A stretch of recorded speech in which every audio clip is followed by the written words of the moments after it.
Hi, Joan, can you hear us? Oh, and do you mind unmuting yourself just so we can see if we can hear you?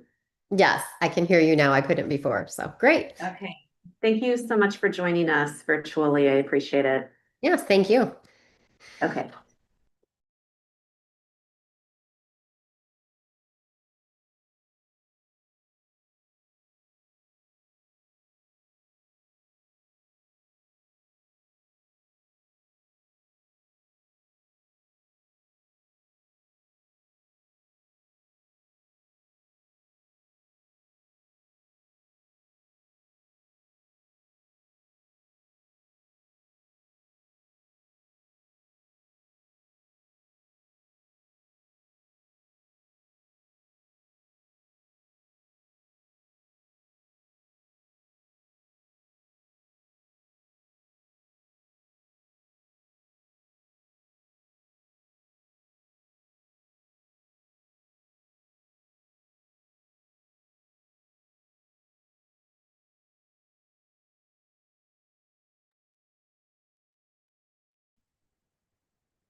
Okay. Good evening, everyone. I'll officially call our regular school board meeting on Monday, October 13th to order. And first we'll do a roll call, and please note that we have all directors present in person. Thank you all for being here. Do I have a volunteer to read the mission and vision statement tonight? I can do that. Thank you, Carol. At Decorah Community School District, we embrace student learning and well-being as our fundamental purpose. We will, in partnership with our students, families, and community, make the world a better place. The mission of the Decorah Community School District is learning, thriving, creating our legacy. The vision of the Decorah Community School District is we will be a collaborative, innovative, learning-centered organization, empowering students to embrace their personal strengths and create their future. Thank you. And our first item, number 4 on the agenda tonight, is old business. And tonight is the second reading of board policies. And we're going to talk about the 600, 800, and 900 series. And Dr. Cronin also has linked changes to board policies for all 3 series in a spreadsheet. Yeah. Are there any comments that you want to make before we start the discussion? Probably one little adjustment was the online credits. We adjusted that to match current practice, which is 24 credits is the most you can use toward graduation, rather than ICB had 36. So I appreciate Mr. Hurst for reviewing that and going over. The drone policy did come up, and just know that that got moved to the 900s, but it exists. And we had a drone at the football game on Friday night. They are permitted. You just have to get prior approval to do that. And then Mr. Riley had and I, but mostly Mr. Riley, had spent a lot of time working on the 905 community use policy and kind of put that together. And that's I would pause now and maybe defer to Mr. Riley if there's any highlights on that policy that you wanted to comment on. Well, change, there's actually the policy page and then second set that says for administrative guidelines. It is modeled off of 2 different districts, a little bit between CG and Des Moines. 18 months ago, so it's a little bit more updated and modern as it makes to this questions that comes out for us is if we have a policy with them. How do we actually work with policy and manage it? And that's what the administrative guidelines are. In more detail from operations and them.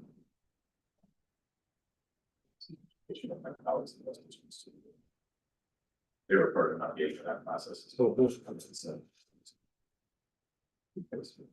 How do we actually manage this?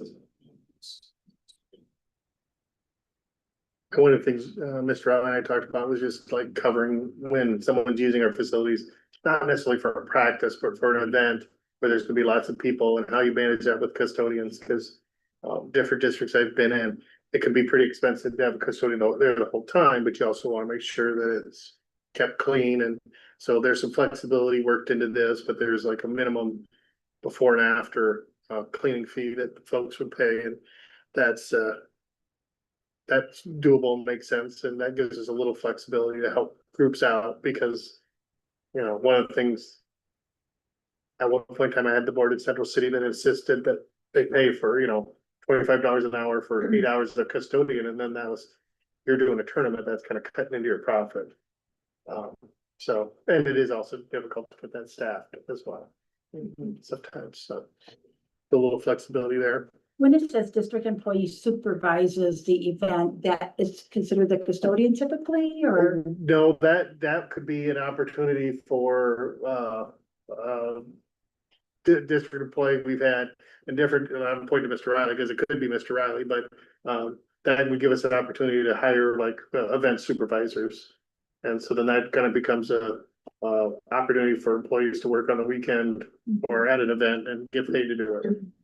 And obviously we don't make money off of that, but then we have somebody there in case something goes wrong, that we don't have a situation where people just don't have anybody they can contact, or they have to contact Sean or Adam, so.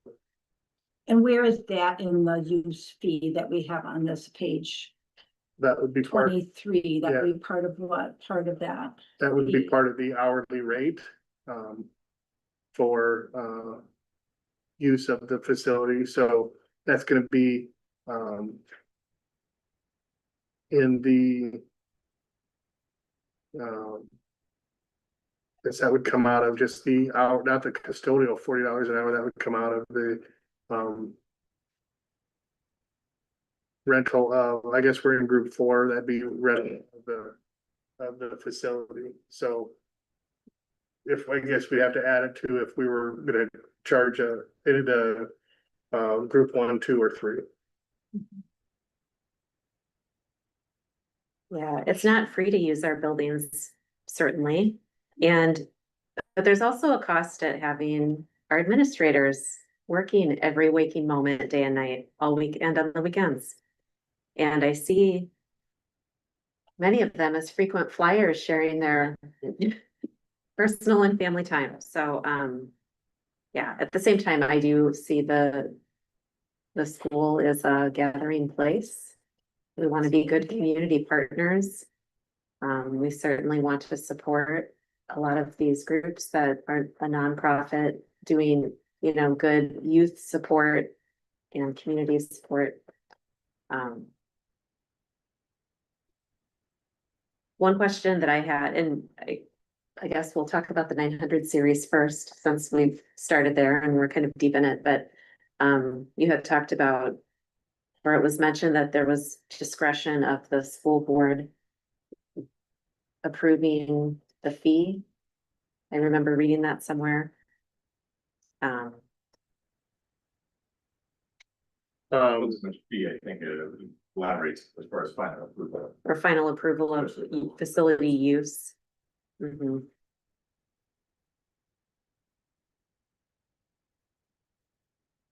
some language in that village with fee as well. The Board of Education will have the discretion of approving use and setting rental fees. Right.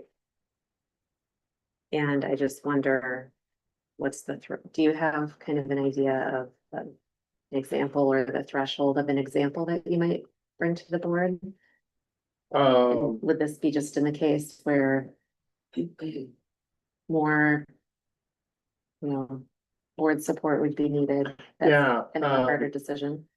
it doesn't happen often, but I would say occasionally somebody wants maybe reserve every Friday night or every Thursday for a whole year. And we obviously have to prioritize and stuff, and they, you know, it's not necessarily first come, first serve, because we don't know when our teams are gonna be using it, what other activities are using it. So I could see, I don't see using that very often, but I guess it'd be nice to have that if someone really was aggressively wanting to lock down I don't know, gym space for every Sunday forever. The common ones, I think, where other districts that they face is that they're gonna have some long-term usage or repetitive usage that might stress or strain working staff. It is one of those pieces and or the overall wear and tear on the facility. And then obviously there can be requests from other facilities at times where it maybe is appropriate for a school or people to. Right. Right. And keep in mind, we're not necessarily suggesting that all the times you have to have somebody there, it's mostly for tournaments and events, that there's gonna be people in the building. And there'd be some of those that, if they're run by district staff, that could be the district that are supervising that event, so. We might be talking about a few times, but there's a couple, there's just factors going on. I think the challenge with this policy is to have it broad enough that it covers all foreseeable uses, but not so specific that it winds up being impossible to interpret. For better or for worse, we have to live with what the policy is. We want to make sure that it gives us flexibility while also specifying, what groups are, I guess the big thing is, group 1, group 2, group 3, where do different users fall? Yeah, and I think that this table is pretty specific. And I think that if I was the one taking those cold calls, that I wouldn't have too much trouble. I think that the framework is good. The categories are clear. Have you heard, because I want this based on a rubric or this framework rather than personal opinion for staff, and we need to give the staff the tools that they need to make those decisions. So also that we want to empower them to be able to handle this too. And what feedback have you heard, or have you asked for feedback from staff? And So what makes it tough is, when somebody calls up and they've always had our space and they want it, and they're not necessarily a Decorah group, maybe, so we don't have a framework, they've always used it, right. so they get the space, so now be able to, work with me or Adam and say, oh, I think we put them in group 2, we put them in group 3, kind of identify, hey, if there's gonna be extra cleaning, there's gonna be a fee, kind of thing. So I think that would be the thing, that I heard the most. Okay. So I It's think, just, put people in a spot as opposed to they always do it. and this chart is new, is that correct? So this chart not only can support staff in the decision making, but this chart could be on our website, could be shared with groups that request to use facilities, that we can say, okay, here is our updated policy. We have, to that point, like I said, administrative guidelines, we have an FAQ and some other things that we've been able to adapt. Yeah. That would be ready to be able to, once this is approved, that we know what else is approved, so we can systemically use Bound and our online software to be able to help with that reservation process, to systemically help us communicate Yeah. all that information I have, all the paperwork, in addition to hopefully getting a lot of information to individuals that are possibly putting festivals. And I would add, and I'm not doing this to prophesize the future, but this is a policy in other districts that we've worked on multiple times, probably seen it the most, just because we've tweaked it, because we get to this point, we approve it, but then something comes up and we're like, hey, where does this fit? Right. I believe Aaron and I refer to it as Groundhog's Day of board policies. And that just can sometimes happen, because sometimes, I felt like maybe every other month in Central City, there was one other, what do we do for archery? What do we do for this? And so there's a little bit about, you put the best thing in and then you start working with it and a question comes up and hopefully it fits into the policy, but if it doesn't, it's entirely possible. Of all the policies today, this is the one you might see again. Yeah, well, and I think that this is a great start. And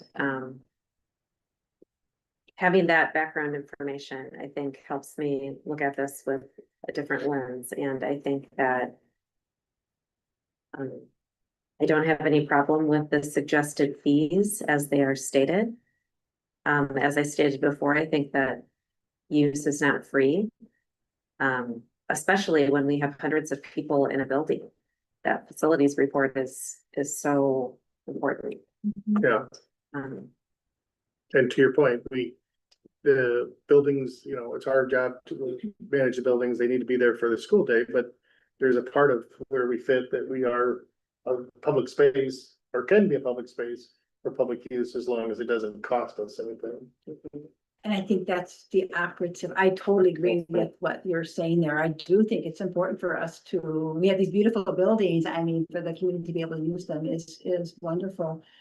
But we are looking at tighter budgets going Oh, yeah. forward, and we're looking at higher and higher costs for energy. All of our buildings now with the new John Klein or the new elementary building, they will be all air conditioned. So we have heating and cooling costs, we have custodial costs, and now, I mean, we're talking about having a supervisor there besides the custodian. I feel like maybe we need to look at this a little closer and to figure out how can which groups are we gonna be supplementing them through giving them a no cost, and where do we draw that line where we just recoup our fees that the cost of us.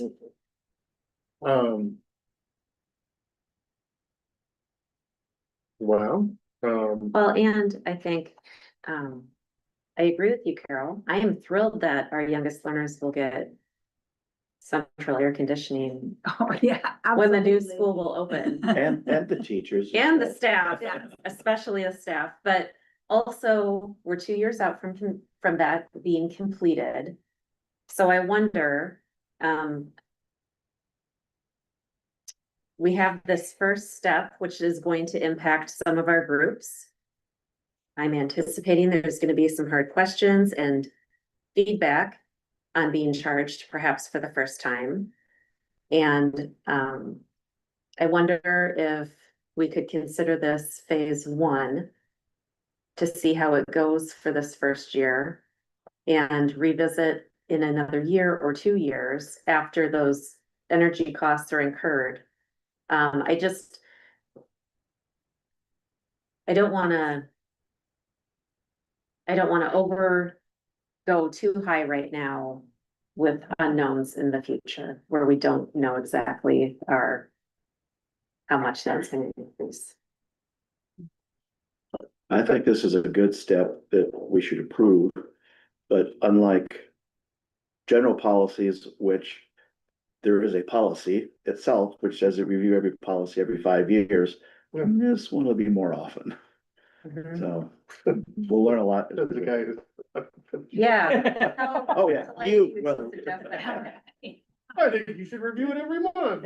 Or- I'm sorry. Nope. Well, go ahead, Rare.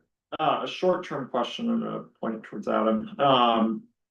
So as we potentially move forward with this, we're gonna function on a first come, first serve reservation basis. How are we going to make sure that Yeah. we get some things? That's the implementation is my question. not Yeah, the- you know, it's the prioritization of a certain amount, and we run into this, actually, especially in the high school auditorium. Is probably the biggest area where we have some pinch points, people try to be able to set their dates, and then it's a matter of. Well, we've got to have the stage set for this high school event, St. Ben was asking for it on this day, and how do we make all that work? Typically, we've found ways to be able to make it work out, every once in a while, we've had to shift the date. As long as everybody has some early communication, but clearly our own high school curricular and activities needs are going to be, and the middle school for that matter, are gonna be at the top. Of that list, and then once community pieces come in, yes, we're first come first serve. But then we've had numerous situations where it's like, well, if somebody shifts this date or this date, we can still be able to. Make this work. It's been rare for a community need where we've said, no. Not gonna happen. But it has happened. It's like, there's just no way we can make it work. So Jake and Justin, are there groups that use the middle school that you could see that don't quite fit into a category here or do you have any adjustments that you think we should make? And then also the Carrie Lee Auditorium, that is a regular spot too. I'm actually typing some notes right now. To share about the Carrie Lee one. And I would say one of the other things as we, I mean, tweak it, it may come back sooner than later, but.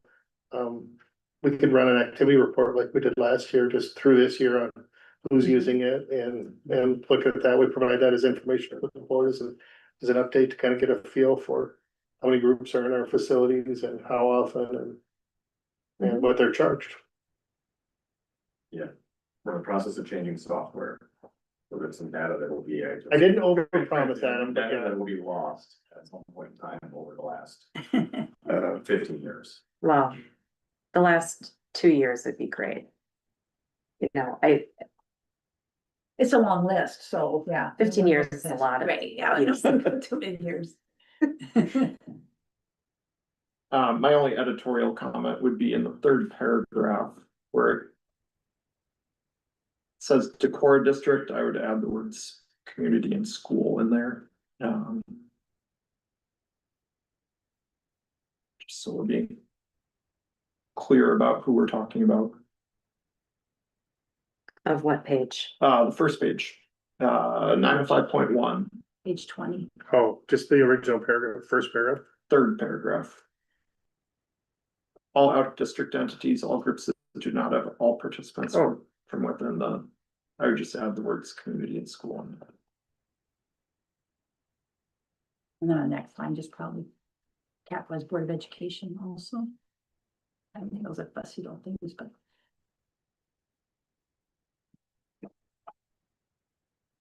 It's more worried that somebody was going to think we were being exclusive to Decorah district.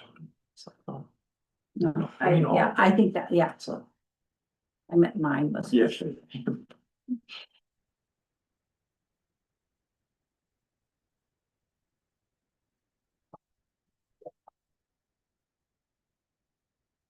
Okay, any other comments about the 900 series? And since this is all one item, I'd like us just to discuss each of the 3 series before we move to vote or, you know, talk about that. So next, we'll go in kind of reverse order. Next, let's talk about the 800 series, which is buildings and sites. Does the board have any questions or comments about this document?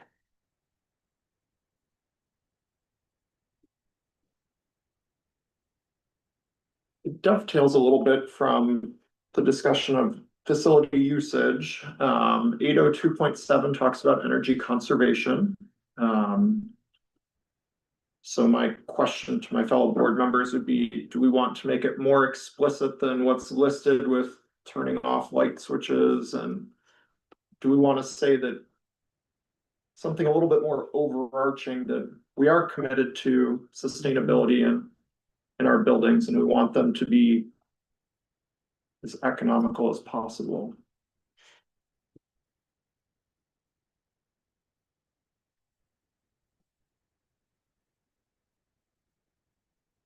Right now, it gives general guidelines that can be included, but are not limited to some of the things that you just said. And then it also says it's the responsibility of the superintendent to develop energy conservation guidelines for employees and students. I know that we've heard from student groups in the past year, especially the middle school group that I admire and respect so much. They talked about implementing school gardens. They talked about developing a food waste composting program and paper recycling, and they had a lot of good ideas. And while I want to shine a light on all the good work that's happening, and I just am talking specifically about the middle school, but there are incredible things happening in every building. I would like to have this be a priority, but not to set unreasonable policies that we can't meet with staffing changes. Or as students migrate through, sometimes you get some students that are exceptional leaders that will help make change, so,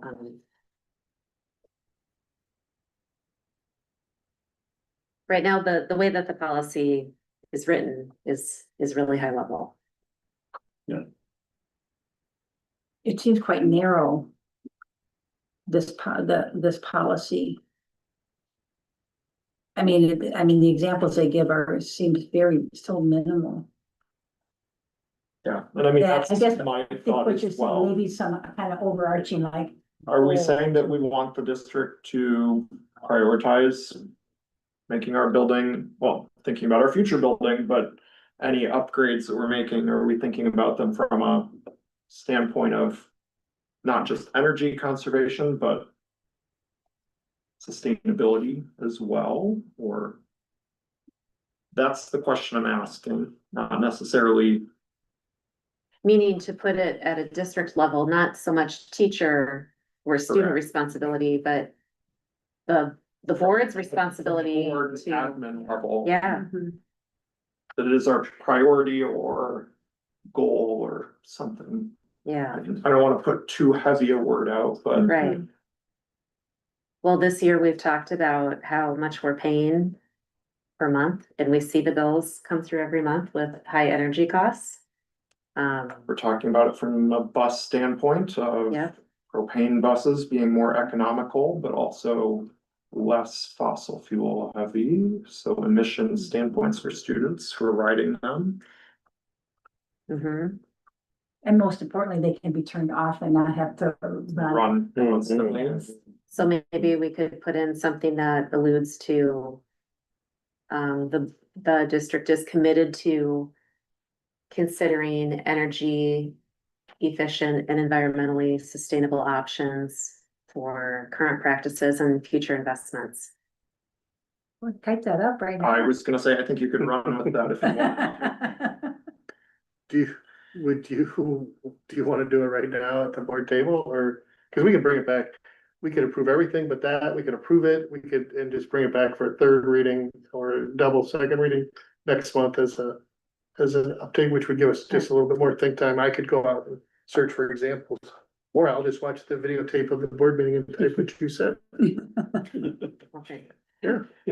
One thing as well, I think if there's going to be a policy, you would certainly want to get our facilities director involved in that, because, Yeah, you know, in terms of he knows the systems and you know, what's good and what could be better. And if there's any one person who could probably really put some meat to these bones, it's him. So I wouldn't approve anything final without looping him in. yeah. And I personally would be okay with this piece to save this for a future approval with a few more questions to ask and more language work. Okay, other comments about the 800 series, or are there other sections that we want to discuss together?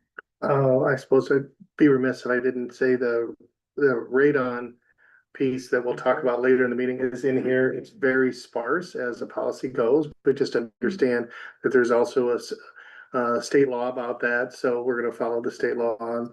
That's what our recommendation is today on radon. Which in the core area is really an important test for us to do some. There's a question about recording devices on school property, like at events, and just as a clarification, we, for our like sporting events, we broadcast that, we charge for that, so we don't allow other groups to come in and broadcast without prior permission.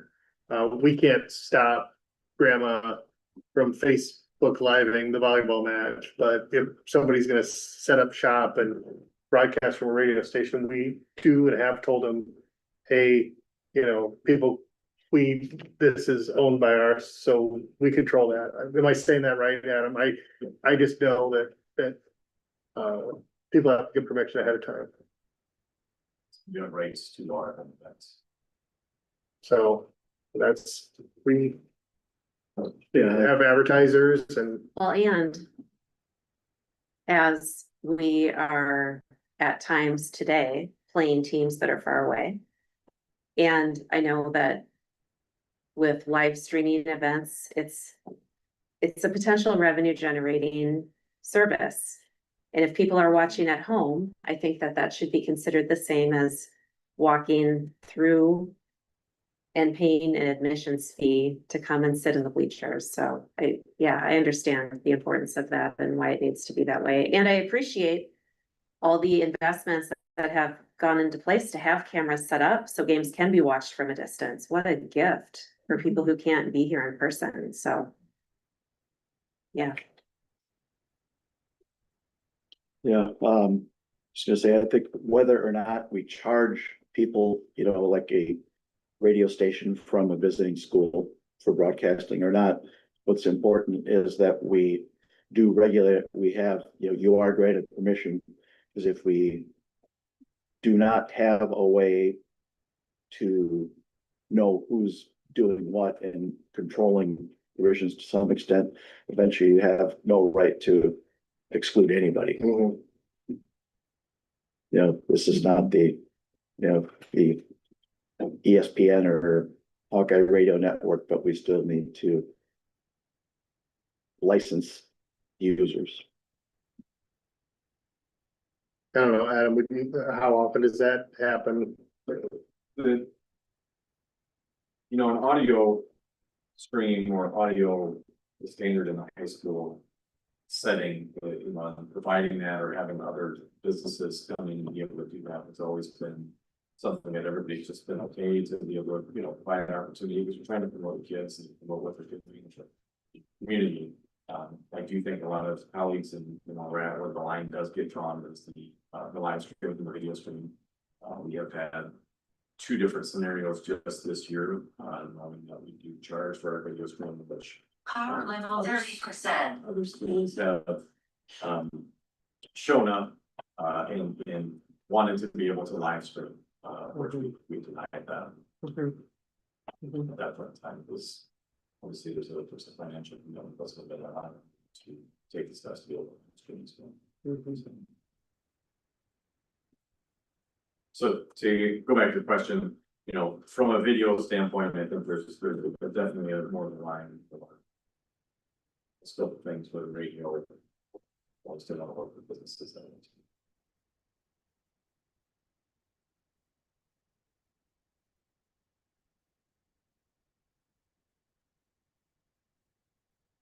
I guess the other part is, we have different individual vendors and some other stuff from a picture production standpoint that come up and take a lot of pictures and do some different things, and they've gotten some very funny, actually, even from some parents. That has been really a positive thing for us. With make those available on social media and some other pieces. We haven't done much to restrict those. I'm actually trying to support them because I think we're trying to promote what our kids are doing. We don't necessarily always have the resources to be able to push that media out. So. And then back to the streaming, Bound does a majority of the streaming, so Huddle does the majority of the streaming. So if I have a subscription and my team is playing on the road, that will work for that.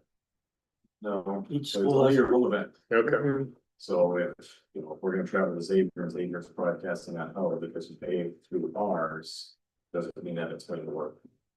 For it. Sounds like a topic for a wonderful NFHS presentation. I suppose. Probably got a little spoiled that the Dubuque Waller game was on 9.2 or Yeah. MediaCom. That was Okay, any other questions or comments about the 800 series?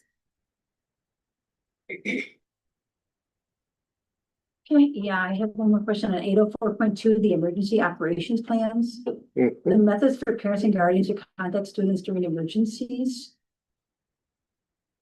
Are there specifics in there for how we do that? Are there, the method where you, I'm looking at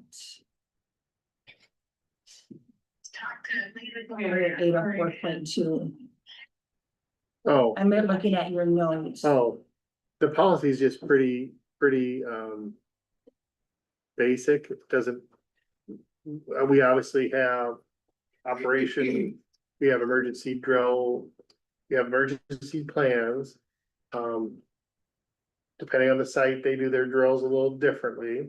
There's a little bit of not wanting to be too public with some of that information Mhm. just because of Oh, yeah. security and safety.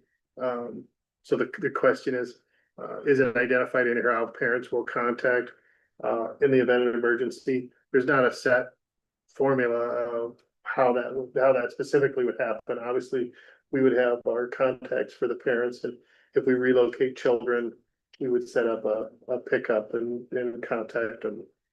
You know, obviously, it's gonna be one thing to contact, but people are gonna be there, you know, wherever the relocation might be, you know, if it's at my house, there'll be a line of cars at my house, ready to get their children, and then it's just a matter of making sure that we're working, whatever the emergency's been, that we work through it appropriately. Mhm. And you don't have just a free for all. Oh, wait, which is exactly. what- Yeah, yeah, yeah. After that, I saw And that note. there's elements that could very well be, free for all.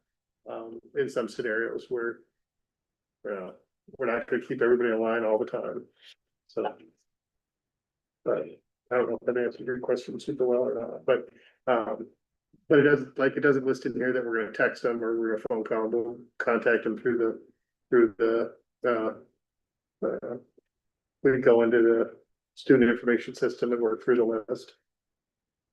So, Yeah, we're not in the era where you have to stare at channel 7 to see if we have a late start or not. You No. just look at your phone. No. You can use that No. same technology for. for sure.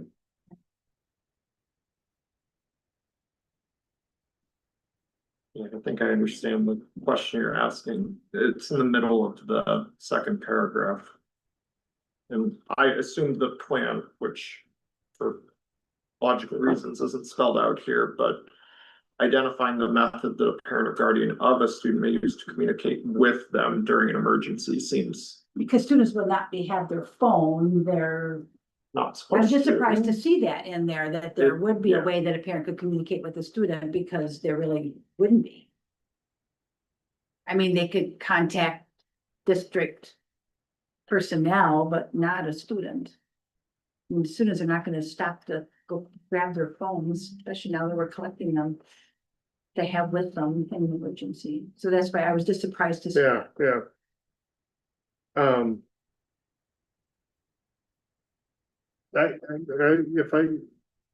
So how are the students gonna be able to contact the parents if they don't have a phone? Well, they won't be able to, but Karen, you're saying it differently. How will we contact the parents? No, it's what it says here is that a parent, we're gonna spell out for the parent how they can contact their student during an emergency.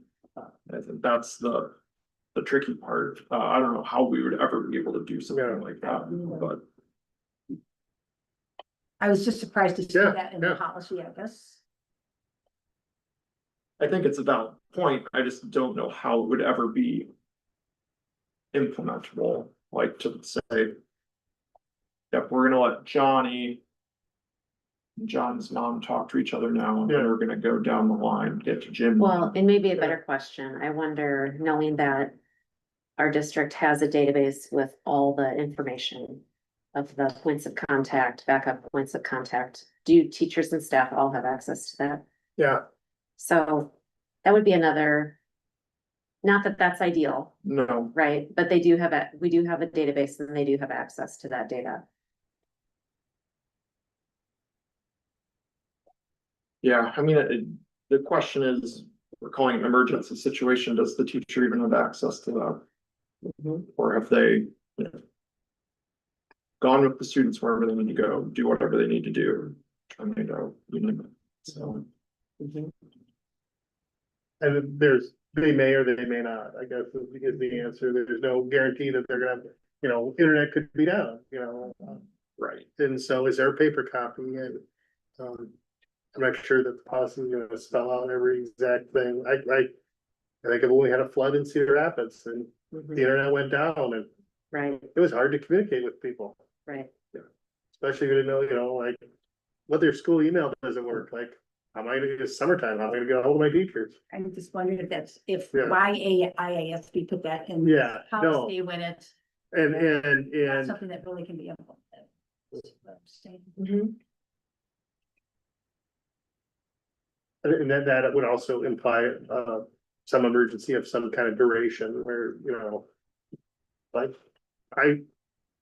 like in the olden times when there was the snowstorm and the kids were at the school and grandma had them all and, whatever, I don't envision I want to say it would never happen, but it just doesn't strike me as we might have a 2 or 3 day snowstorm kind of thing where, children are not able to go, people are not able to go anywhere kind of thing either, but I'm happy to, I mean, I think a single word change of the word also in that sentence to the plan will work to identify methods gives more flexibility than the way it's written by IASB, but. Yeah, agreed. I think it can be, I don't want to spend an Yeah, exorbitant amount of time, but I think just alluding to will, work to or strive. I just to. typed it in, I liked it. Okay. Good. Yeah, Good resolution. yeah. Okay, anything else with the 800 series? What do we do also? Okay. Okay, 600 series.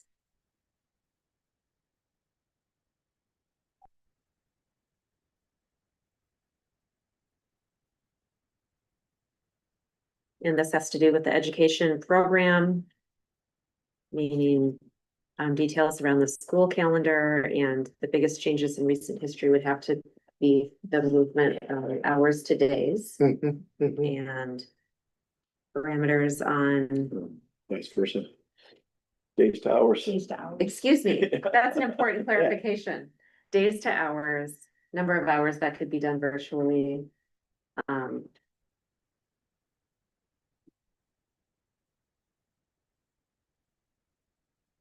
Curriculum. Probably a little bit more important in a lot of regards, because it does with curriculum and the 800s and 900s, maybe not as exciting as the 800s and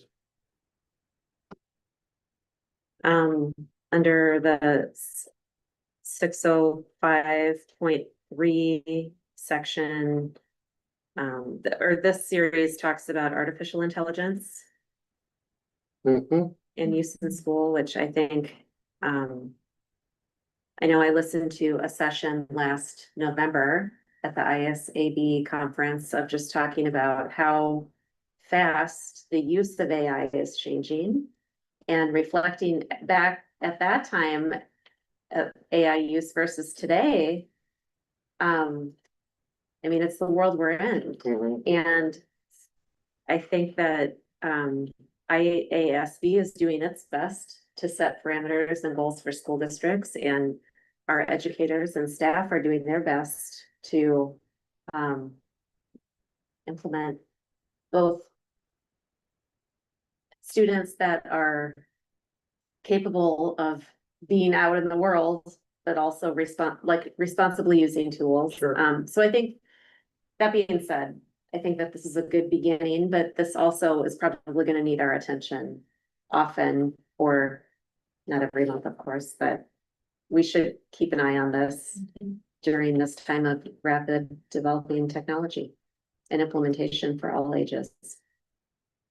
It's entirely possible the admin team will bring updated suggestions to the board.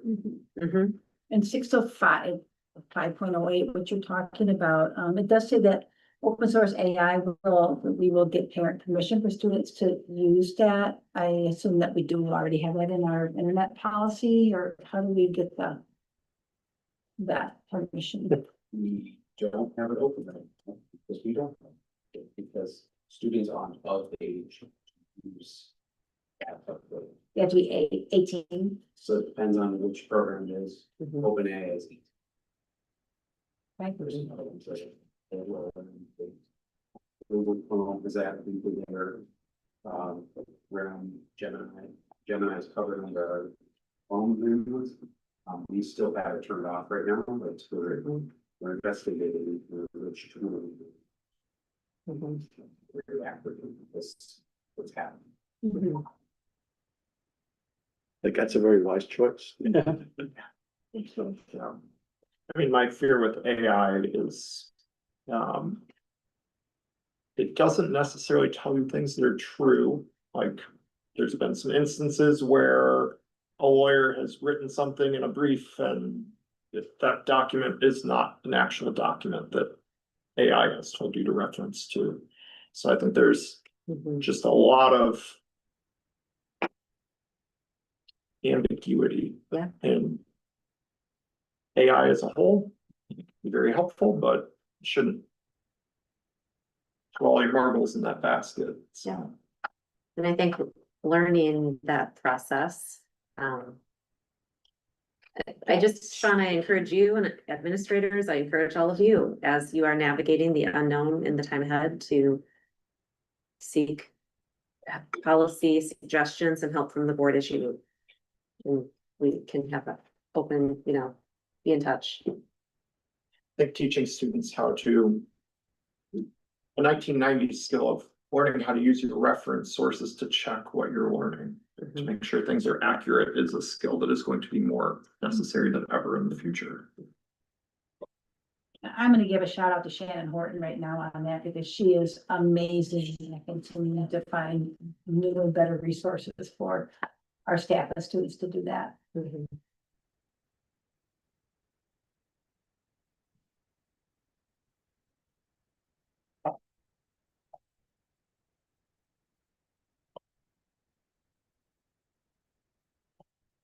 Anything else in the 600 series?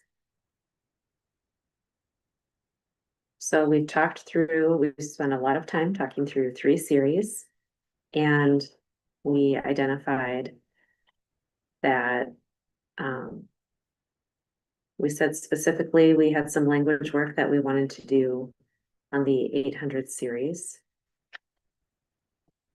around environmental goals. 802.7. Yeah. We want to make a motion, it's a question, do we want to make a motion to pass all of them in bulk with that one exception? That's our thought here. Or I would just do agree the with that. 600 and 900. Mhm. There's probably some things that Dana's gonna want for the desk audit in the 800s that she'd appreciate that we approved tonight. Are you referring to me?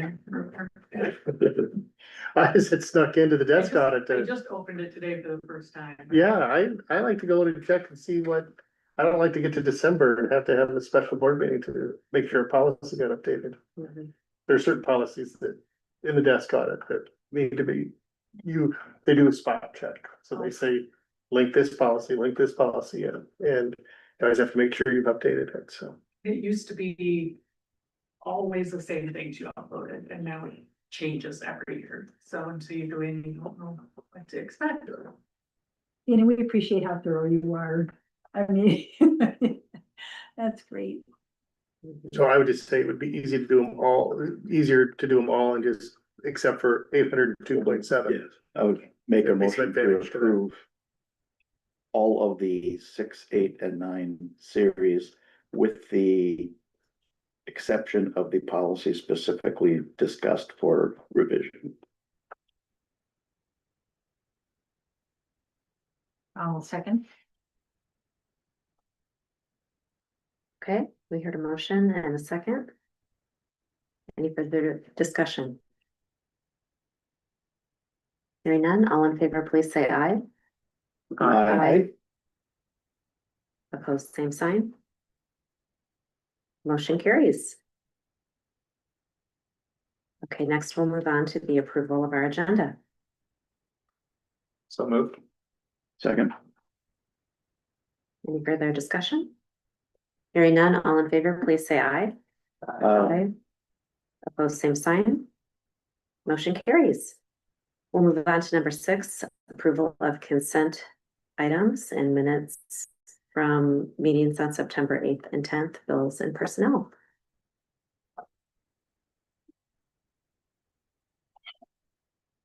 Kelly, did you notice anything? No.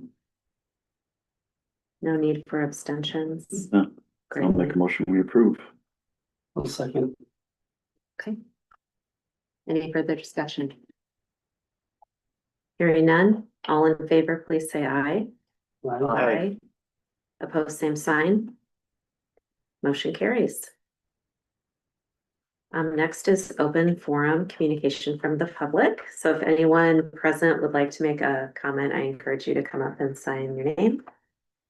And we did have one letter from, or I heard about one letter. Is there more than one that needs That's to be? the only one I to Okay. make it public. Okay. You want to? Yeah, sure. I'm happy to read it. Okay, so this was submitted by Emily Neal of Decorah, Iowa. Her email says, "Dear Superintendent," Read the entire thing. isn't that standard practice? This is kind of long. Well, I wondered if we had to time it for 3 minutes too. Yeah. You have to do the 3-minute portion. Yep. Yeah, okay, I'll set a timer. Looks like it would be, attached as an exhibit and Ron, if anybody knows how this works, it's gonna be Yeah. you. I think Um, it's, yeah. it's, Have we talked your Robert's Rules of Well, Order? I think that we need to follow the protocol of reading for 3 minutes. I'll set a timer okay. and, yeah, because I think that's what she intended. Yeah, the entire document would be part of the record of the meeting, but Right, okay. Dear Superintendent and Decorah Community School District School Board, thank you very much for presenting the proposed school plan to the council on Monday night and for giving us the chance to review the design and share our feedback. I hope our comments will be thoughtfully considered, especially in light of the collaborative spirit that was intended for this project and for which this process has not yet fully reflected. I am writing to follow up on an additional concern that has come to my attention: the school board's decision not to light the new tennis courts in the final phase of the project. This is deeply concerning and further isolates the school from the community. This decision, in conjunction with the concerns outlined below, conveys a backtracking of the promise the school made to design this space with the Decorah community in mind. I am reaching out to express these concerns to you and plan to submit these comments as an open letter to the public next week. Alongside many of you, I have spent over 15 years working to make a new downtown elementary school a reality.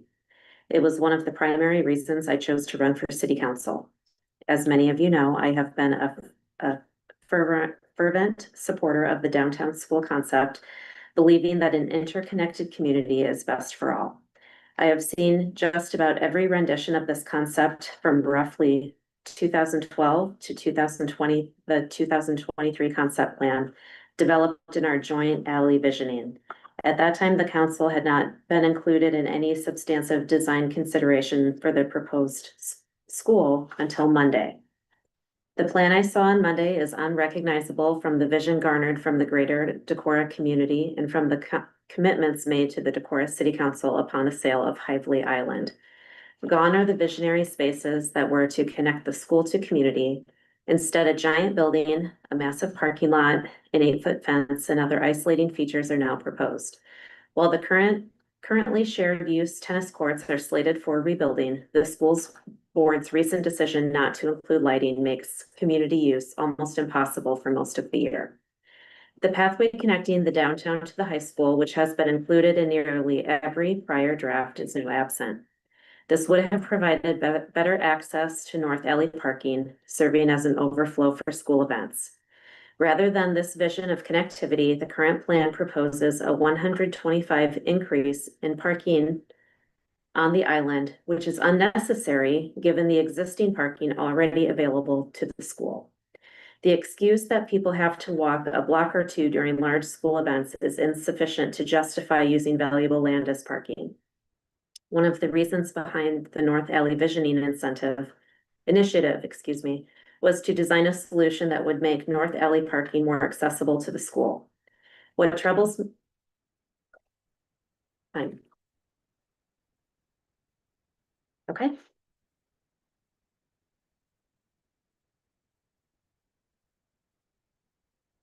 Are there other public comments?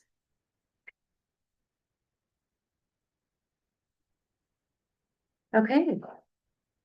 Hearing none, we'll move on to item number 8, which is a presentation from the Carrie Lee fourth grade teachers, School of the Wild. Welcome and thank you for being here and for listening so patiently while you waited for your time on our agenda. It was interesting, actually. So I'm Sarah Peterson. I'm Denise Cook, and we teach fourth grade at Carrie Lee.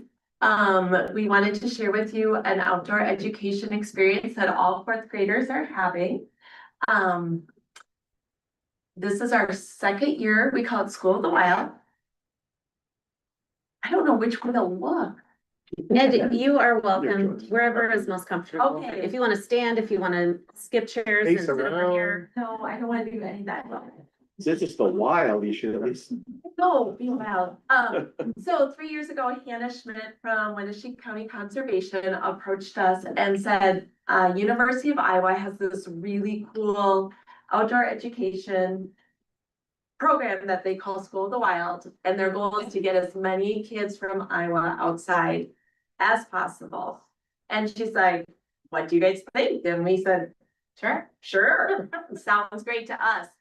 So Hannah, especially Hannah, planned a 5-day outdoor ed experience that focuses on our fourth grade geology standards.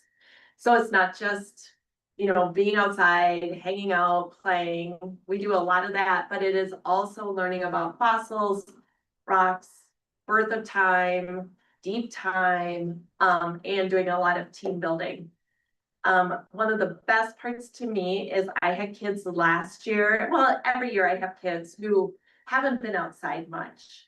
And this ensures that all of our students get this kind of almost discovery camp experience. It's a wonderful experience. So are we ready to go to the next? Well, I just did goals for students this afternoon. Oh yeah, are there any more goals that we missed? I just do know that, it surprised me the first year we did it, how many kids hadn't been to Van Penen or hadn't been to some of these places that we have in Decorah. And I was just used to going to those places. So when the kids, wow, I've never been here before. I want to take my parents here. So I think getting them out in their community too, and then they want to have their parents go out there and look at it too, I think is huge. Beyond just the standards and that type of thing, getting families together and in our community, I think is also very beneficial to learning. Okay. So this is our normal setup. So on the first 3 days of School of the Wild, we utilize 5 Decorah parks. We work with Blake Moan.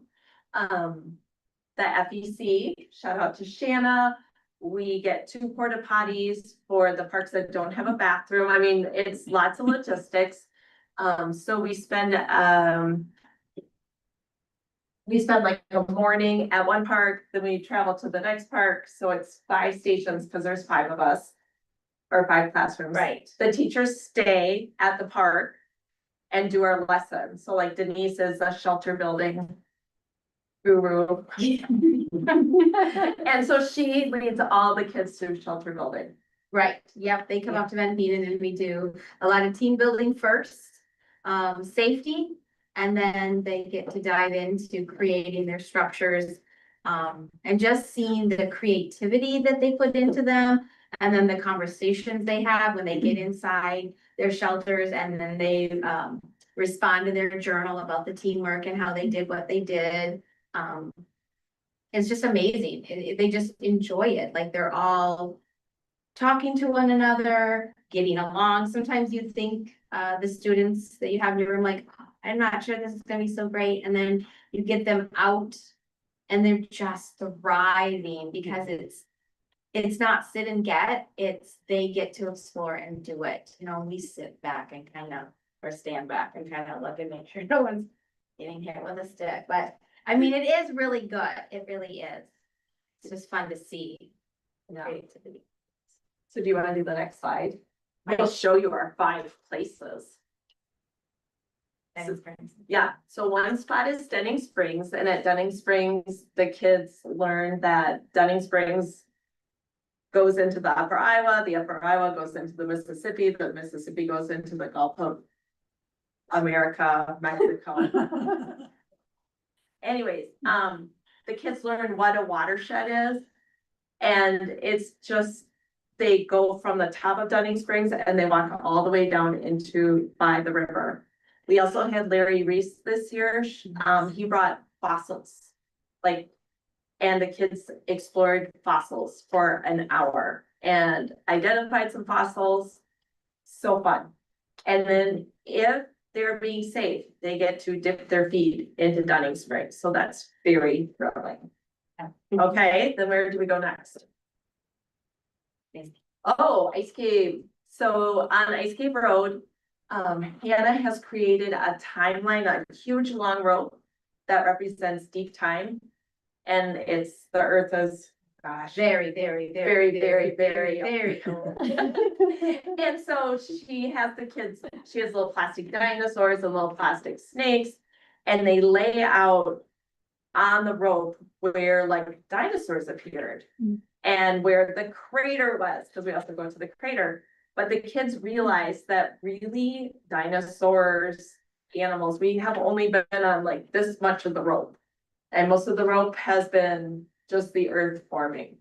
Also at that Ice Cave, they get to go into the cave. So again, that is very thrilling.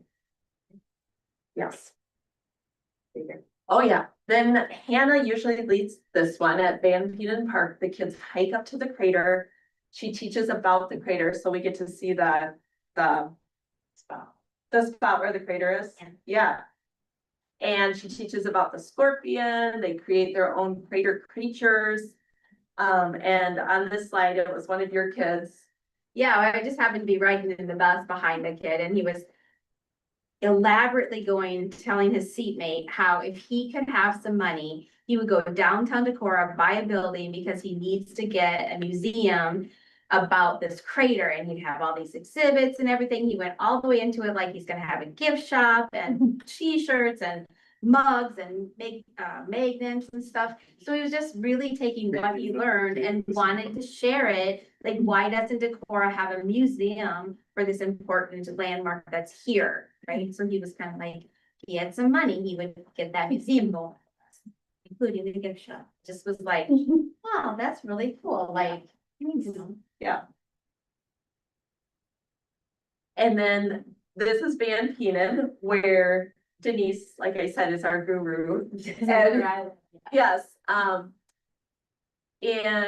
you know, the kids do team building, they shelter build, they have a snack in their shelter, they journal in their shelter.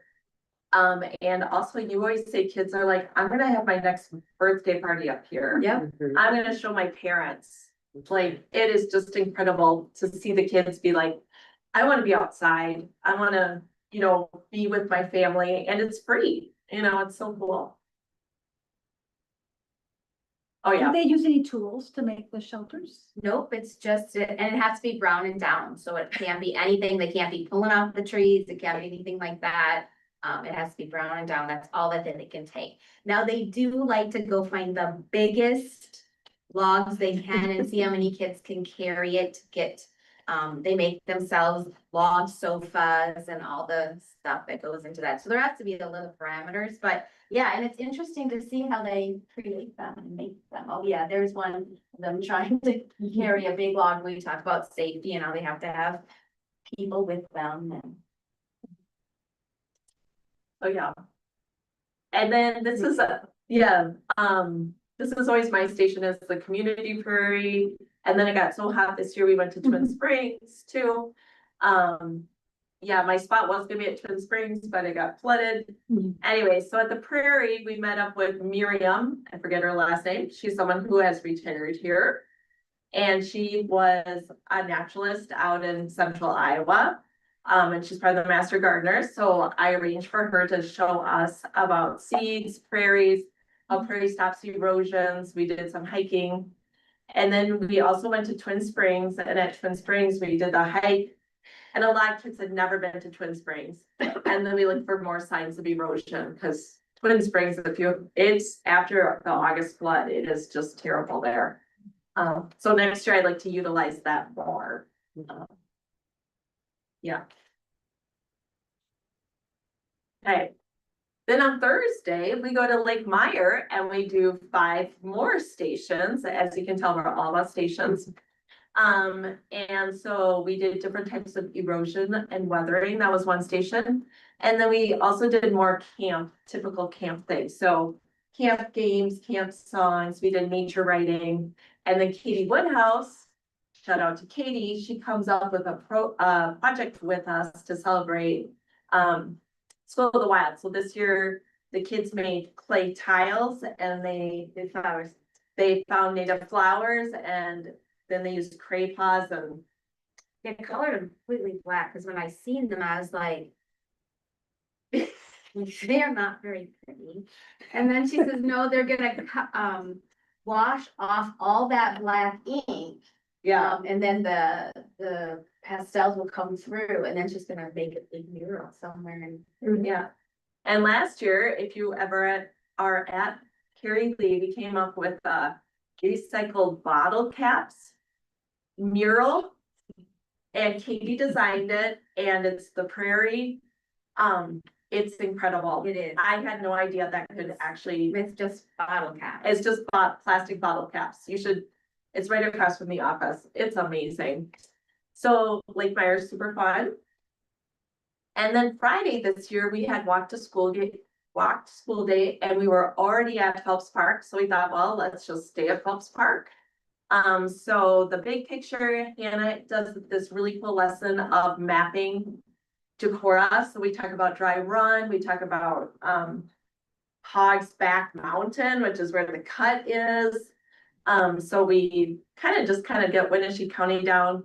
Larry Reese led us on a nature hike. And we saw layers of shale and limestone. We did GPS with Evan Neubauer. And we played a bit and had a picnic lunch.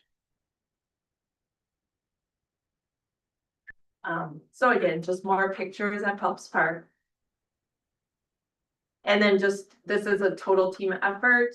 We are so lucky that, we've got Dana's support, we have special ed support, we have the kitchen support, we have transportation. It's incredible. We have so many people from Winnebago County Conservation. Last year, we pulled in people from Alameda County Conservation, so we're super excited to do it next year again. Yes, very much so. Sarah is the lead on this. So she orders all those porta potties, correlates everything together, and so, yeah, she is kind of our person, so, yeah. So anyways. Wow. So thanks for being a school board that supports us too. Thank you so much for all you do and for connecting students to the rich natural resources in our area. And I'm sure that they're taking their families and friends back to all these things. So what a gift. Thank you for going the extra miles and miles and miles to make this a reality.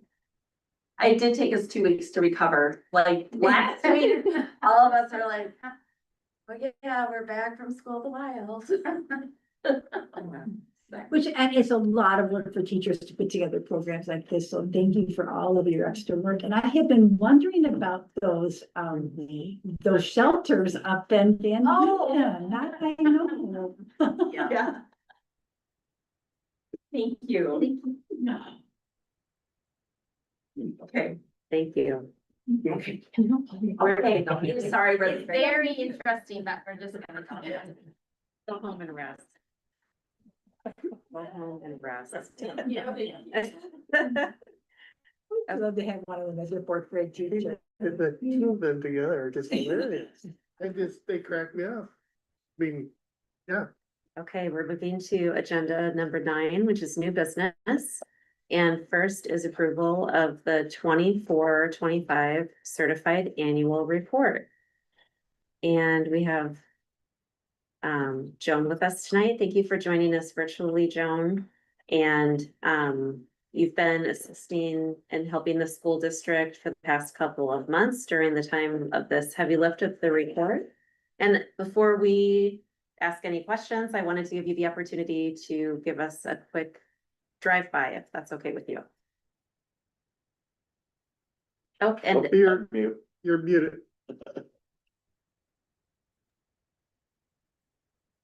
I was trying to be quiet so I could hear everything before, and now I forget that I need to speak up. Well, I wanted to thank Christy Rothman for sure for helping us get through this, and Abby Halderson too, as to get, there's just a lot going on at this time of year, of course. So your annual report is, following July of 24 through June of 25, June 30th.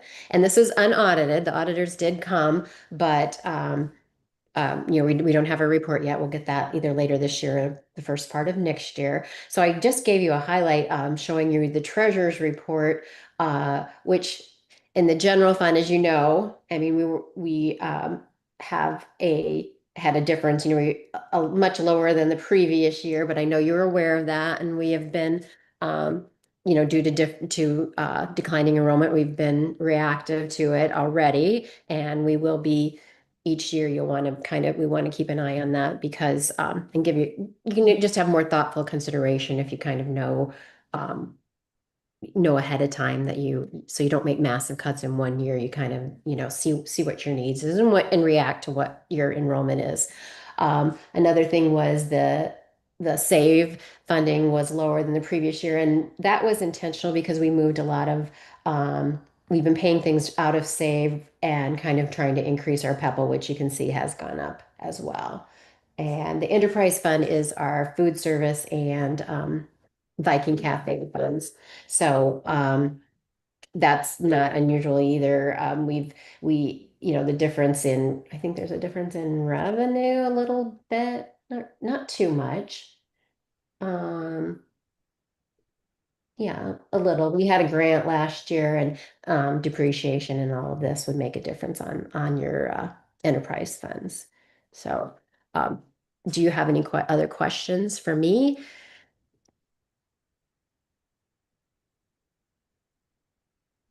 Christy Rothman, thank you for being here late tonight for our board meeting as well.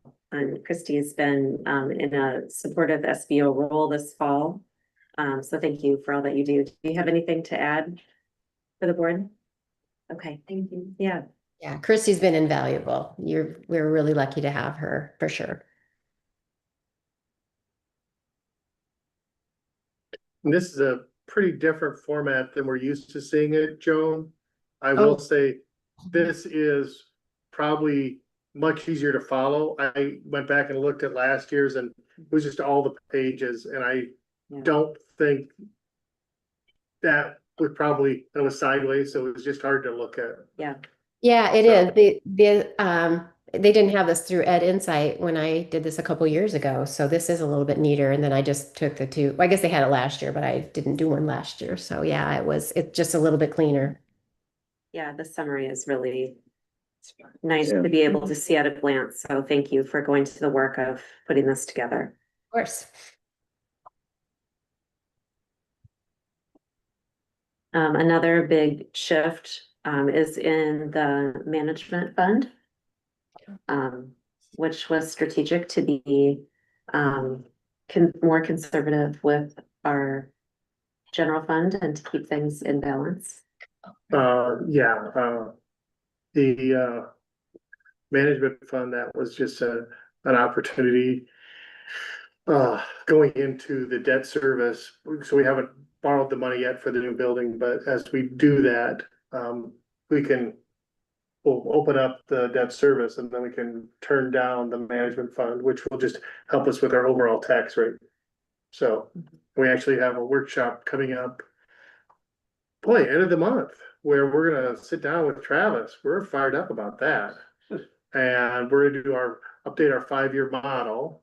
And so we'll have our new kind of projections with our enrollment and we'll have really good, not really good. We'll probably have, this is how we're gonna keep our budget and the two things. How we're gonna keep our general fund okay and how we keep our tax rate okay. Yeah. So. And we need to be strategic in thinking 5 years down the road with the enrollment situation that we're seeing and our surrounding districts are seeing in Iowa. Yeah. And we're just in a unique storm type of situation with enrollment. And when we did that just as a kind of reminder, the 5-year, you can project out 5 years, but you look at it every year because there are tweaks and adjustments and it can change. It's maybe not as an exact science as maybe a 5-year budget might be at your house, but just keep in mind that we'll tweak it, so. Yeah, I'll emphasize what you already said. This is so much easier to read. It's so much more concise and very easy and much appreciated. I think the other thought to make sure we note is, yep, the general fund went down. The general fund is where we pay our teachers and our staff out of. We made some pretty big investments in them, and so I think that's something to keep in mind, even though the number is shrunk, trying to push that back into our resources, so. And that general fund comes directly from state supplemental aid, which is calculated from students in seats. So enrolling in public school and being present in school makes a difference. And that makes a difference through preschool, through high school. So that's something that I want to keep saying again and again and again in our community, that public school enrollment is critical for us to maintain our programming. And 2% every year or less on occasion is not investing in education, no matter what anybody says. Education is not a priority when it's being funded as it has been or has not been over the last several years. I'm going away, so I'll just say that. And much less than the cost of inflation. Yeah, part of us. Okay, any other questions for Joan or Christy? Other than our opinions about state funding, which we could go on all night. I'll move that we approve the 24-25 certified annual report. I'll second. Okay, I'm hearing a motion and a second. Any further discussion? Hearing none, all in favor, please say aye. Aye. Aye. Opposed, same sign. Motion carries. Next, item B is approval of the 2024 and 2025 transportation report. And this report does include more pages. They do have a comparison, I think. Do they have a comparison to last year? Let's see that they do. I just used what they have there, and we did find, talking with Chris, the transportation director, Abby and I had spoken with him, that our mileage was down quite a bit from the previous year, and I mean, it was quite significant, and so I wanted to verify with him. He said the Versa mapping really improved their routing, and so we were able to cut some routes and have chosen more efficient vehicles too.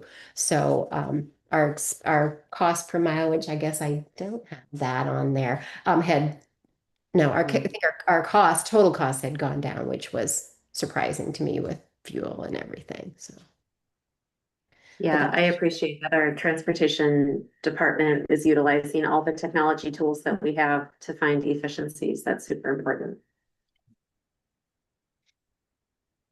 And I would just add, our costs went down, but as our miles didn't go down as much, our actually cost per pupil, the per mile actually went up this year, because I looked back at last year's.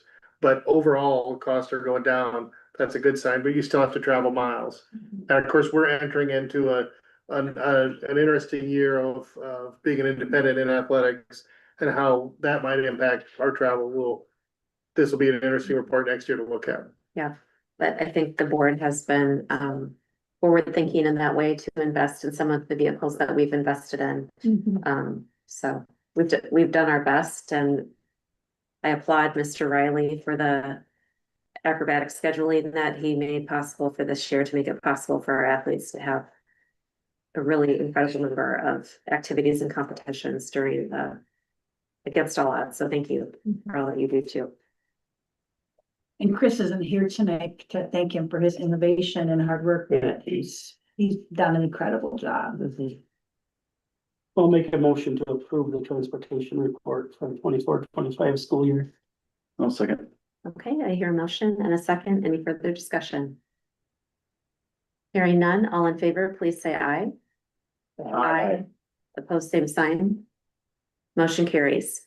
Next is 9C, approval of request for allowable growth and supplemental aid for a negative special education budget of $822,002.83. This is a pretty standard ask. Every year when you do your car, you find out what your special ed deficit is. And I would say over 90% of the school districts now do run a special ed deficit. What we're asking for is this is money we've already spent, but we get to go out and ask for allowable growth on this. So actually increases our budget to pay for this. That is a local tax that we have to incur. It's a cost of doing business. This number can fluctuate. Last year at the time, this was $1 million and it had spiked up from about 750. I think we're probably closer to having about a $800,000 special ed deficit currently. But we can have one student that could be very costly with travel, and that can have these costs go dramatically up over a year. And that's, we have to provide services. It's required by an IEP. So I know this board knows that. I just say that out loud because I've worked with other places of the boards. It's like, well, we don't want to pay that money. And it's like, well, that's, you got to because it's based on an IEP. But again, I've got 4 teachers on this board or 4 former teachers. So I know that you guys all understand the IEP process. Anything you would add to the special ed deficit, Joan? No, I don't think so. I always think it shows that we are taking care of our children to our, even though it, like you said, it doesn't, it could be a tax. You're actually asking for the authority now, and then you choose whether you're going to tax for it later. But we are definitely taking care of our children.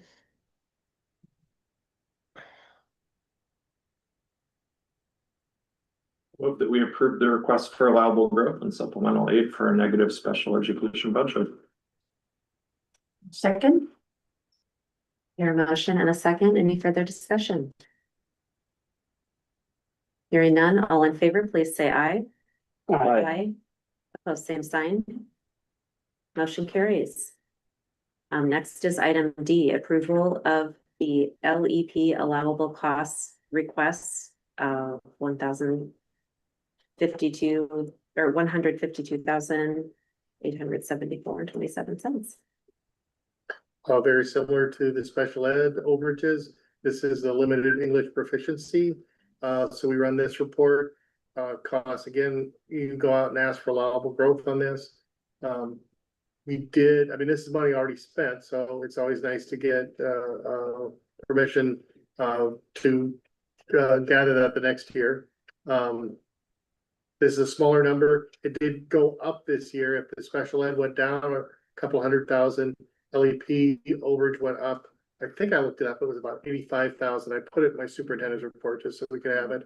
And that's due to, we added another staff member. We added that third LEP teacher, understanding that we needed that to serve the students. Our LEP population is growing.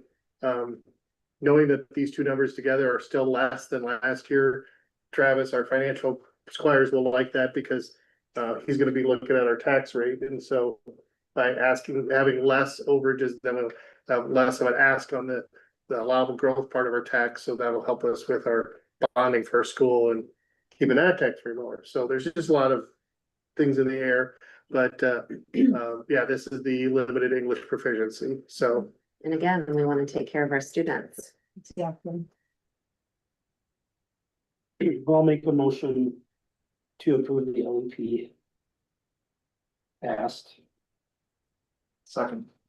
Okay, I hear a motion and a second. Any further discussion? Hearing none, all in favor, please say aye. Aye. Opposed, same sign. Motion carries. We're to item E, approval of the 2024-25 special education supplement. So Joan, I might defer to you on this one a little bit. I think I could read it, but I bet you could explain it a little bit better than I can. Okay, yes. So this one I did give you a bunch of reports. The and I'm sure you've looked through them, like the resident tuition out, is just the students that are being served elsewhere. The next one is the tuition in kids, and you can see the number that come to us and the revenue generated. And then 4 is our receipts. Part B funds is a special IDEA, it's some excess funds that we get. And we get that's run through the AEA. That's in addition to our waiting. Medicaid, this is down just slightly from last year. I think it was maybe 340 last year. And that's our staff does a great job of filing for Medicaid reimbursement and for students for usually it's like most of it's like transportation or behavioral aids and things of that order. It's not for the teaching part of it, but for the extra services that we provide, and that shows. Then the next one is just the average wages for the on screen 6, the Medicaid reimbursement per position, and they use these numbers then statewide to determine what the reimbursement rate is going to be for like a one-on-one associate. Our transportation costs that just came off of our transportation report. And then screen 8 is the special ed balance. Last year, and I apologize for not putting that on there, but our special ed balance was over $1 million, as Dr. Cronin had said. And so this year, I think the major was tuition out. I think, yeah, it was less this year. I think we had higher. I think the way we coded it previous years was different than we had now. So that was a change there. And that's probably what accounted for about the couple $100,000 that were less. Maintenance of effort, I won't go through all that. It's just showing that year to year, you're providing the same benefits as you did the previous year. And then finally, the last one is that deficit amount of the 822, which you've just approved. So overall, it's good and bad. I never worry too much about the deficit, just again, because we're showing that we are serving our students, and it doesn't hurt our general fund, because we're able to recoup that through that approval that you had just made.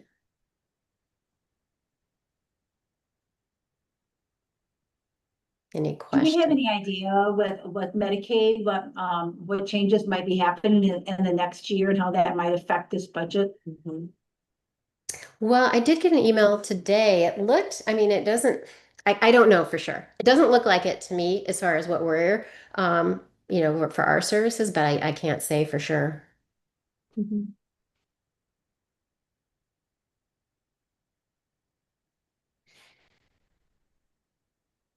And on the first page with these students who are open enrolling into Decorah from other districts, we have, they open enroll here typically because we have provide services that the other districts don't provide.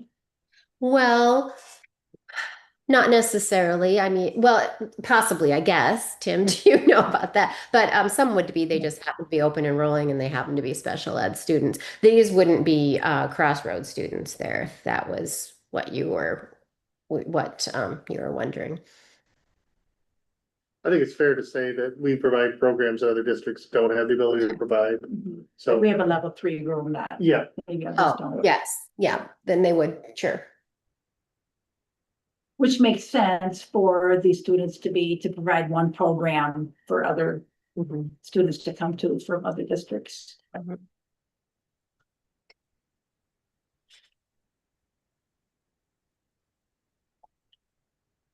I'll move that we approve the 24-25 special education supplement. Second. Okay, I hear a motion and a second. Any other further discussion? Hearing none, all in favor, please say aye. Aye. Opposed, same sign. Motion carries. Next is item F, approval of the Midwest Group Benefits Flexible Benefit Fee. And for this one, we do this every year. We just get these set by Midwest Benefits on what we're gonna charge. Looking at you, Darlene, as, because I feel like you could explain it better than I can. There was no change in the fee that they're going to charge us. Annual approval, it's for the programs that they provide for the medical reimbursement and dependent care. Most of the staff are using the dependent care portion of it for childcare. The medical reimbursement's gone down a little bit just because people have the option to use health savings accounts. Okay. As opposed to the, but we've got currently 5 people in the med re and 8 in the dependent care. Okay. I move that we pass the 2026 flexible benefit fee. I'll second. Okay, I'm hearing a motion and a second. Any further discussion? Hearing none, all in favor, please say aye. Aye. Opposed, same sign. Motion carries. Next, we're on item G, review of the PEPAL timeline. So last month when we were talking about our school and funding sources for that, there was a discussion about the expiring PEPAL. The PEPAL does expire in 2029. And so just looking ahead, we have the ability to go out and extend PEPAL for 10 years. So we could do that. Our next election opportunity would be March 3rd, 2026. This wouldn't be an increase in tax. This would just be an extend the existing tax of $1.34, which would then help us do our planning for the future. If you look at, I did add on ISAB as a little calculator thing that I added on. If you go to the second tab, at the bottom, it just kind of puts out what's the minimum number of days and maximum number of days. So the maximum we could start is like November 26th, where we could adopt a resolution signaling our intent to participate in the election. So that's kind of the timeline that we'll work with, or I'll work with Allers and Cooney to get the paperwork ready to go. I'm a little confused because I did have a conversation where they said we didn't have to have a public hearing. So if we do, we do, but just kind of put that on the board's radar that we'll follow whatever steps we need to. Or I would recommend we follow whatever steps so we get the extending the PEPAL on the March ballot so that we can kind of just know that'll be helpful as we plan for the future with our PEPAL and SAFE funds. Let's be fiscally responsible and doing our best managing debt, flexing all the tools that we have. Does anyone have questions about having a vote in March of 26, or any questions or concerns about that?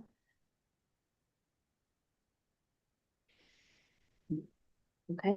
I think we'd be wise to go ahead and do it in 2026. Yeah, I mean, we don't have to, it struck me as let's get it, or continue to get our ducks in a row. Yep. Yeah.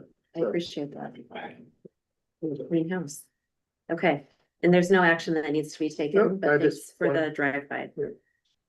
Okay, item H is approval of the Kinderhouse Collaborative Agreement. So this was on the, oh, can you share access? I don't think it's shared. Maybe it was just 8. Just you, right? Being so polite down there. I am working on it there. You should have access now. Christy and Sean were on it. I still don't, but maybe I'll refresh the agency. Just as a reminder, we approved the other collaborative agreements last month. And this was one that we're still working on a few things with the state. Thanks to Shannon Putnam Dibble for getting this all official so that they're Kidder House can remain a statewide voluntary preschool, which will help them. As a reminder, our collaborative preschool partners, we get the funds for those and then we disperse it out to the site. So we're kind of their fiscal agent, which helps provide preschool to the children of Decorah. Well, thanks for the extra time that it took to get all details attended to with this agreement. Does the board have any questions? Make a motion to approve the Kinder House collaborative agreement for the current school year. Second. Okay, hearing a motion and a second, any further discussion? Hearing none, all in favor, please say aye. Aye. Opposed, same sign. Motion carries. Next is approval of the IASB delegate for the delegate assembly. And I went back and found last year's attachment and copied it and updated it. I'm not even putting the year in, Aaron. But I have a verbal, a commitment from Aaron to, be our delegate again this year. And on my personal conversations with the board members, I told Aaron, I thought people would be delighted that he would be our volunteer delegate. Delighted. Oh, I move that we appoint. Okay. Well, Let me ask this, Aaron, do you have, you're confirming that you have time and capacity to be present for the assembly? Yeah, I'm planning to be there, the day of, the Wednesday. the Wednesday of the meetings, which is when this occurs, so yes. Okay, I think that with your attention to detail, you are the perfect person to be there. I think you'll enjoy it. Yeah, absolutely. Very informative last year. Yeah. And now we kind of cut you off, Brad. I move to appoint Aaron as our delegate for the ISB assembly. I'll second. Okay, hearing a motion and a second, any further discussion or comments? Hearing none, all in favor, please say aye. Aye. Opposed, same sign. Motion carries. And then just as a note, school board, going to the ISAB conference, I'll send you out and maybe a recommendation on what sessions I think I should sign you up for. Yes. And you guys, That's great. and knowing that you're gonna be at the delegate assembly, that I won't have any recommendation for the morning, but when I send it out to you, like, if you want me to sign you up for something else, just let me know. Or I'll try to give you choices too. This will be for 2 days. For 2 days, there's Wednesday and Thursday, so I'll work on the other parts of that, but I've got a little chart of who's going when. Okay. Next is item J, approval of the interagency agreements. Interagency agreements. Interagency agreements, Yeah. thank you. This later meeting time is just hitting me hard. This is a pretty basic, I think I've explained to all the board members, these are pretty standard agreements where we're placing a child is getting instruction in another district. Oftentimes they might be at a residence placement and the school district provides the education. So these are stuff that we have to say yes to. It's an informative to let the board know. I am used to my other districts approving these. So when Joan brought them to my attention, I said, yeah, we haven't approved those. So if it seems new, it is new to this board, but I would recommend that we approve these and just look for these every year, just to kind of understand what's going on. I think it's nice to have a paper trail, so thank you for having these on. Do we need to approve them separately or can we? I think we're gonna approve them both together. I move that- Go ahead, Carol, you got it. I move that we approve the Iowa City and the Mason City agreements. I'll second. Okay, hearing a motion and a second, any further discussion? Hearing none, all in favor, please say aye. Aye. Opposed, same sign.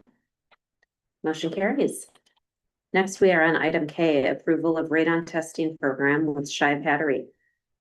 And so there's a state law that all schools have to have their buildings radon tested by, I think, June 30th, 2027.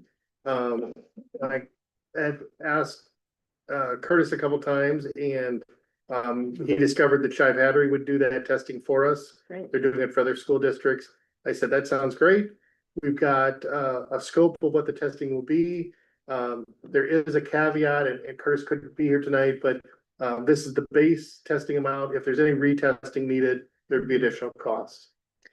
And I assume that this is the first time that we've done a district-wide test. Yeah, I'm not aware of anybody who's ever done a radon test. And I Before. assume that given that none of our buildings have a radon mitigation system that's being in operation right now. That is, Yeah. I fully support that we move forward with this testing, but I want us to also be aware of what the results might be and measures that we have to take if radon is present in our schools. But given the number of hours each year that students and staff are in our buildings, we want to make sure that we're taking care of everyone. They must do something much more extensive than what we would do in our house, where you just get a radon test and you put it in your basement and you send it in. yeah, I, For what the square footage, so I've given them the maps of the building, and then they cut out certain areas, and they say, we're gonna test here, here, here. And if there's levels that are alarming, that's when we'll have to come back and do a second test. And it's sufficient for us, just to verify different type of tests.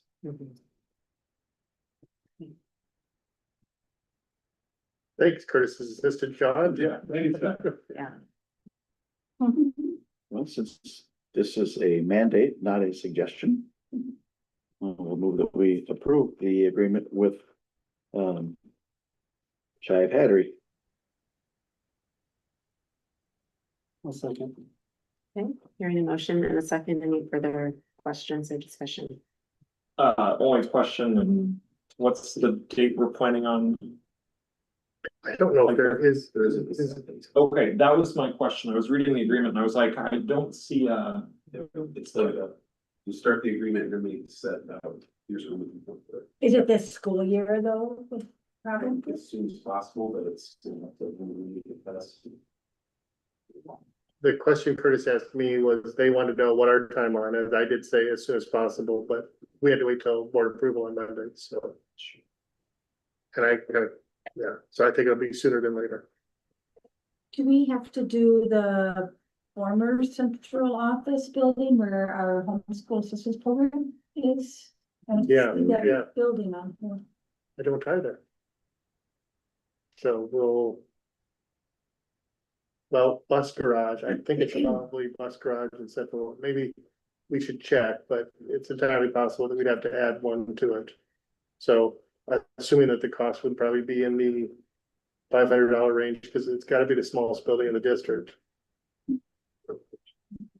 But that's a good question to ask, so, the board wants to approve it with the caveat that we'll get the homeschool system program building also tested. That'd be good. So we had a motion and a second. So we'll move to vote. All in favor, please say aye.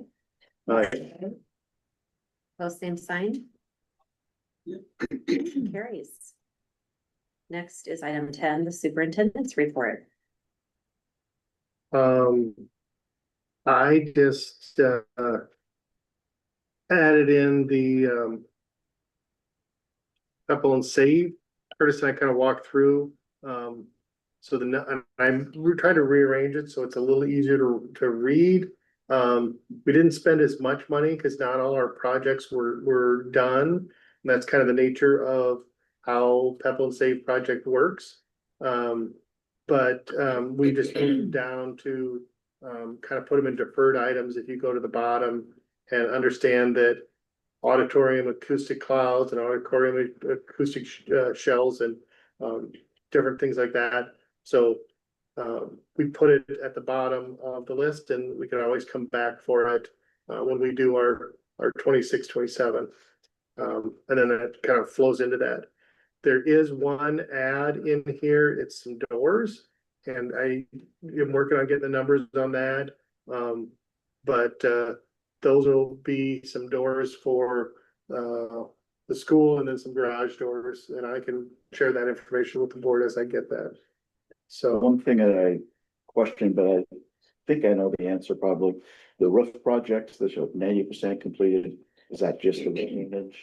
we've got the retainage, and there's just like, the nice thing about having Shive Hattery with that is they've got to get, like Curtis will send me a picture of they've got the flashing done. We can release a little bit more, but yeah, it is the retainage and we're just working on. We're not going into winter with 10% of the roof. No.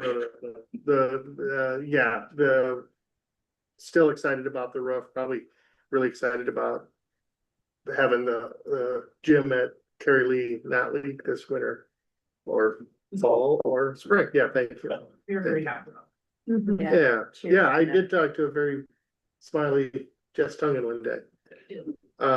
So my superintendent's report, I did add in some of the costs from last year, if you want to do just some comparisons of numbers I look at. I had a little time to review with Tori, the parking spaces, because that question came up Monday night at city council. Understand that, we think we have about 22 spots. Well, we don't think, we know, because we count 22 parking spots at current John Klein, and we have 61 staff. So clearly, those staff are using, a lot of them just park out on the street. And I know some of them use the bank parking lot. So when we talk about a new school, one of the things that Nick, we told Nick with John Klein and West Side, we probably want about 75 spots for the new school. And then according to city code, you have to have a certain number of visitor spots. So Nick's suggesting that according to this city code, the minimum amount of parking would be 90 spaces for the new building. And so that was just trying to be timely with that. I think that's a big thing. We're also continuing to, each building's working on their late start, early dismissal, virtual learning plans. I think I've seen almost all of those go out this week if they haven't. So parents are aware. Just kind of a reminder of how we recapture those hours so that we can kind of save them on. We make up full days, but we do, if it's a late start or early dismissal, we recapture those through the virtual learning from the state. So. Okay. So can we just talk about the new facility for a minute, and the city council meeting? I know that you three attended the meeting with our architect and Myron, our at-risk construction manager. But there was some discussion about the fencing. Was there any changes that were made? Well, or is that something that's not formally on our agenda? I feel like it's loosely associated with what Tim mentioned in the superintendent report. I think I would rather set aside, and we can. I had the same, my ears perked up. Yeah, I think this radar was going up.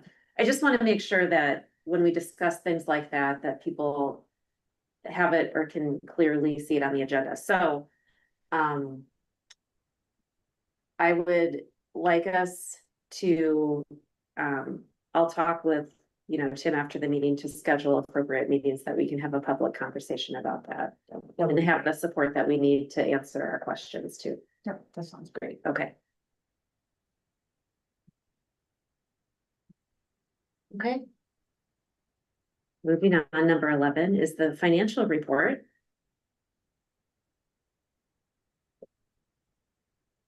Christy and Joan are still with us, so thank you both. I think that the cash balances report, first of all, I just took off previous year. We had North Wind and Decorah, and so I condensed some of the information. We still have access to all that information, but I just didn't feel like it was needing to be continued on there. And then the next one was like the revenue and expenditure report, and that had the bank balances on it. So I removed those.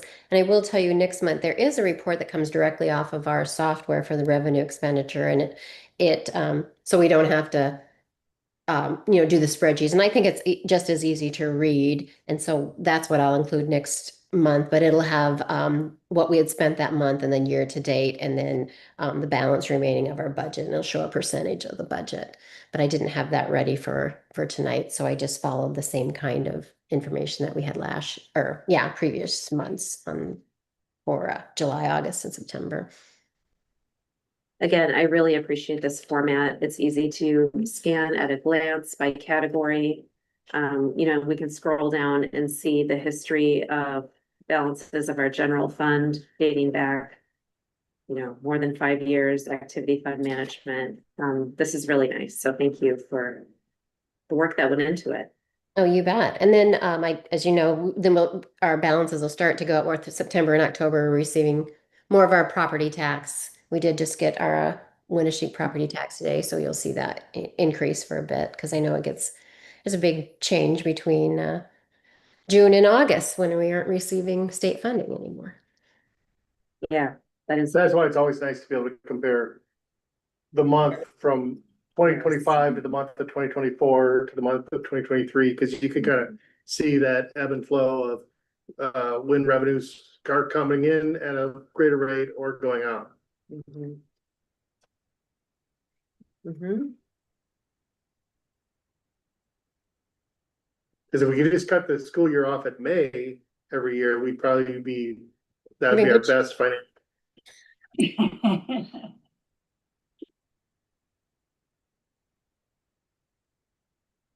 All right, so any questions for Joan or Christy?